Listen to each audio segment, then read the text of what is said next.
Good morning from Platte County, Missouri on this fine Saturday morning, September 26, 2020. Today's update looks at GMOs, U.S. corn and soybean production, and my harvest travels this week. It was another great week to be out and about visiting with clients across Missouri and Kansas. My travel started in northwest Missouri where a client was about 4 days into corn harvest, completing some of his poorest fields and very pleased with the yields. His team was excited to move to better producing fields where they expect above average trend to continue. In fact, several friends from northwest Missouri think this might be their highest yielding corn ever. As I travel to north central Kansas, the same trend is continuing as I'm hearing and seeing some dryland field averages above 200 bushels per acre, which is exceptional for those counties.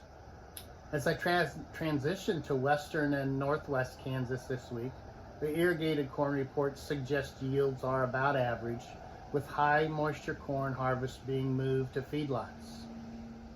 I took some photos at this feedlot as they begin their high moisture pile. It is about 1/3 complete. The corn is rolled or ground and packed into a single growing pile, much like silage is treated. This feedlot had at least 3 stations that I could see prepping the corn for the pile. It's not unusual for these piles at large feedlots to be 3 to 6 million bushels when complete. I always find Kevin Van Trump's graphics compelling, and in one of his daily reports this week, he shared these numbers. It's a graphic of the world production of corn and soybeans going back to the 1960s, with the U.S. share of that yearly production. Since about 1995, the world production of these two commodities has been on a steady growth climb, but the U.S. share of the total production continues to decrease, with current U.S. production in the low 30% range for both commodities in the current cropping year. If you'd like a copy of these graphs, just drop me a text. Our thanks to Kevin Van Trump for sharing. Darth Lenz sent me this picture this week, and while I don't think this was his combine, it drives home the point about safety and the size of the machines being used today. Stay safe, my friends, and watch those pivots and power lines. To close out this week, let's have a laugh. Our friend and client Ted Schrock from central Nebraska posted this to his timeline this Saturday morning.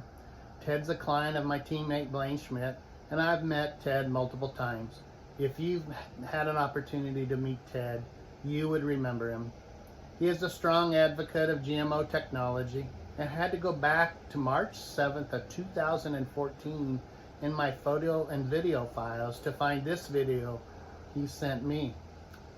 One of his calves peacefully munching on GMO corn stalks. Thanks to Ted for brightening my Saturday. Please continue to share harvest reports, photos, and video clips of your experiences I can share with others. Today, this update travels to about 170 people tied to our program. Next week, expect another harvest report from the Delta. Thanks for listening and stay safe.